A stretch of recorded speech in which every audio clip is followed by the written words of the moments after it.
Good morning mga ka-workers, welcome back po sa ating munting YouTube channel.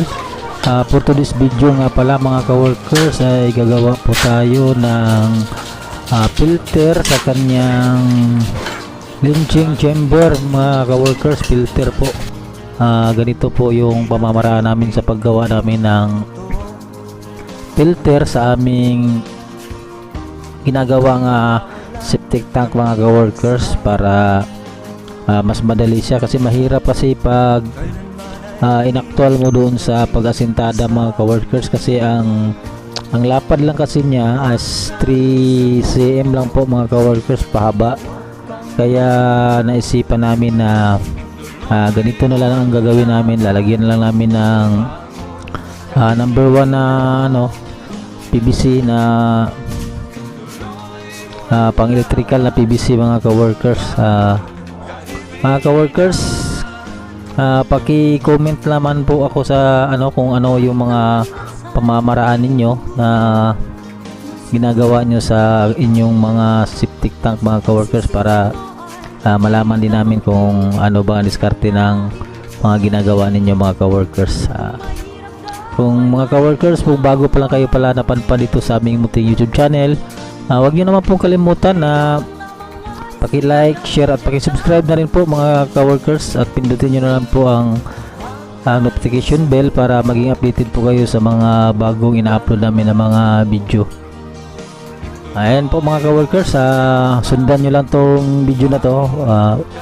Baka gusto nyo ring magaya tong ginagawa namin, kasi mas madali kasi kapag ganito mga ka-workers, kasi hindi mo na to papalitadahan mga ka-workers, diretso na to. Pag salpak nito dun sa kanyang chamber, diretso na to. Ito yung makaupo dun sa flooring sa pinaka ilalim niya mga ka-workers, at papatungan pa to ng hollow blocks na number 4, kasi ito filter niya mayroon pa tong papatong na yung tinatawag namin na whip hole niya mga ka-workers. Ang whip hole niya, yun ang pinaka gitna na flooring na para rin siyang filter mga ka-workers sa kanyang pangatlong chamber. Para sa unang chamber niya, pangalawang chamber niya, itong ginagawa namin na filter sa kanyang whip hole. Tapos pag dun sa kabila, sa pangatlo niyang chamber, dun din yung papatong yung kanyang whip hole mga ka-workers. Mula rito sa filter to lalabas yung tubig. Pag apaw ng tubig dito sa kanyang filter, lalabas siya doon sa kanyang whip hole mga ka-workers. Yung kanyang whip hole maraming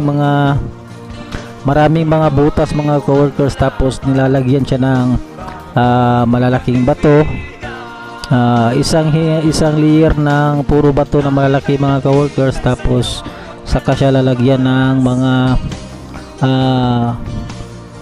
3/4 na graba mga ka-workers sa pinakaibabaw niya, para dagdag sa kanyang filter ng kanyang tubig, para paglabas sa kanyang pang-apat na chamber mga ka-workers, malinis na yung tubig. Wala na siyang baho mga ka-workers. Sundan nyo lang to mga ka-workers, panoorin nyo hanggang dulo.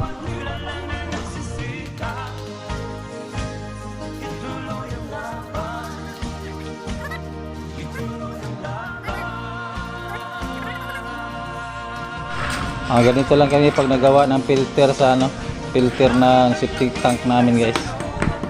Ganito yung proseso namin.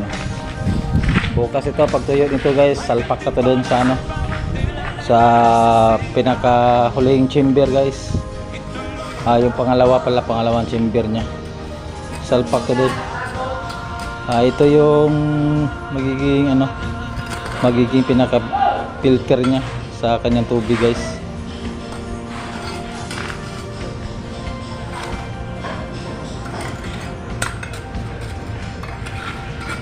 Yan na guys, finish na guys. Tapos na nilang mabuhusan. At ito naman pala mga ka-workers ang kanyang malaking whip hole mga ka-workers. Ito yung sinasabi ko na papatong siya doon sa ginawa namin nung una na filter sa kanyang lynching chamber. Ito yun mga ka-workers, ito yung kanyang pinaka whip hole niya sa huling chamber niya, sa pangatlong chamber. Mula sa unang filter na ginawa namin, sa pinakailalim siya, lalabas yung tubig bago siya lumabas nitong ginawa namin na malaking whip hole. Tapos yung ibabaw nito, yung nasabi ko na lalagyan ito siya ng bato na hindi naman gaano kalakihan, basta hindi lang siya makabara sa or makapasok sa butas na ginagawa namin. Magkasing laki na siguro ng mga kamao ng malalaking tao mga ka-workers. Tapos isang layer siya tapos pagdating sa pinakaibabaw ng kanyang mga bato, lalagyan pa namin siya ng kanyang mga 3/4 na graba mga ka-workers.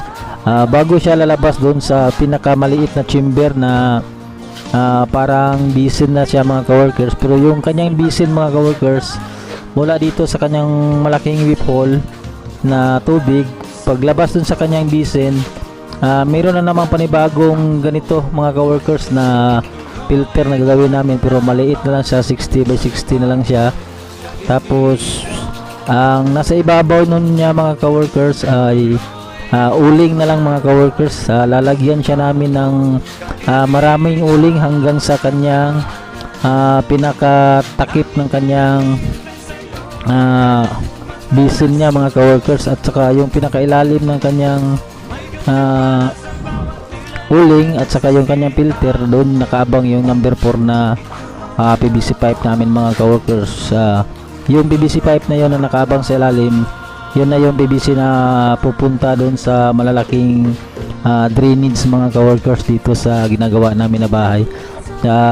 Malaking drainage dito sa subdivision na to mga ka-workers, para wala na talaga siyang amoy mga ka-workers, at malinis na yung tubig na lalabas mula sa kanyang pinakahuling chamber mga ka-workers. Kasi 3 filter yung dadaanan ng tubig mga ka-workers bago siya makalabas at makapunta doon sa drainage na ginagawa namin.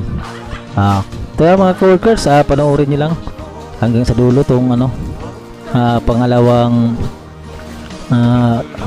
whip hole na ginagawa namin.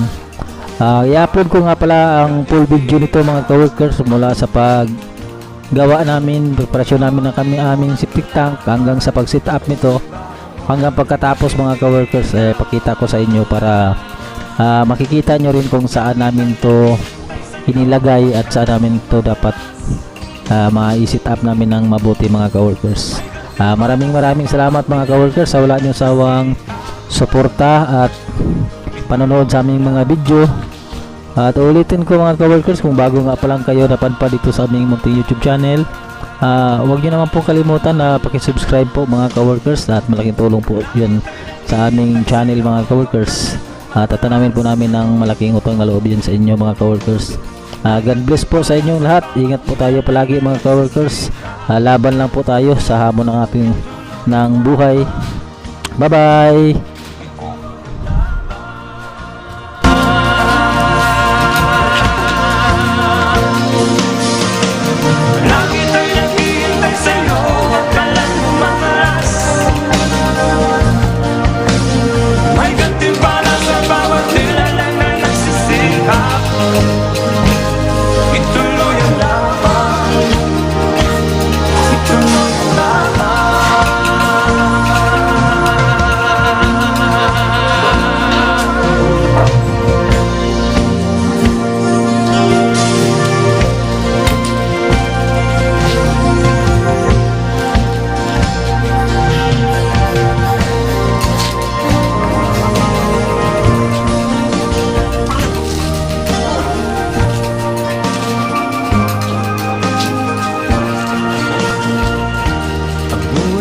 Sana'y walang direksyon, tila kay lupit-lupit ito panahon.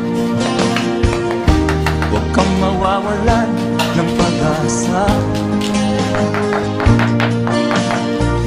kailanman ay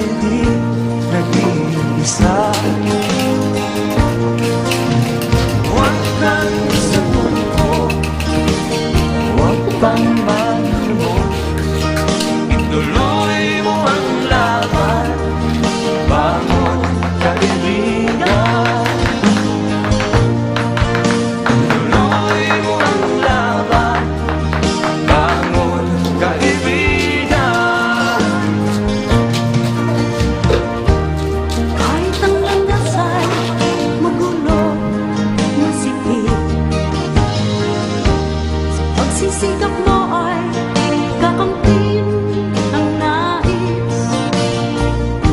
Kung mahirap daw ay may ginhawa, kailangan lamang ay sipag at tiyaga. Huwag kang sumuko, huwag kang mandugo. Ituloy mo ang laban, bangon kaibigan. Ituloy mo ang laban, bangon kaibigan. Ang ika'y naghihintay sa'yo, huwag ka lang umatras. May ganti para sa bawat nilalang na nagsisikap. Ituloy ang laban, ituloy ang laban.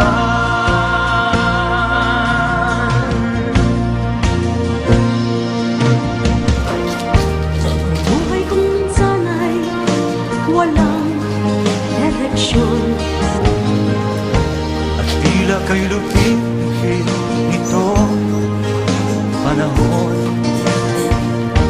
Huwag kang mawawalan ng pag-asa.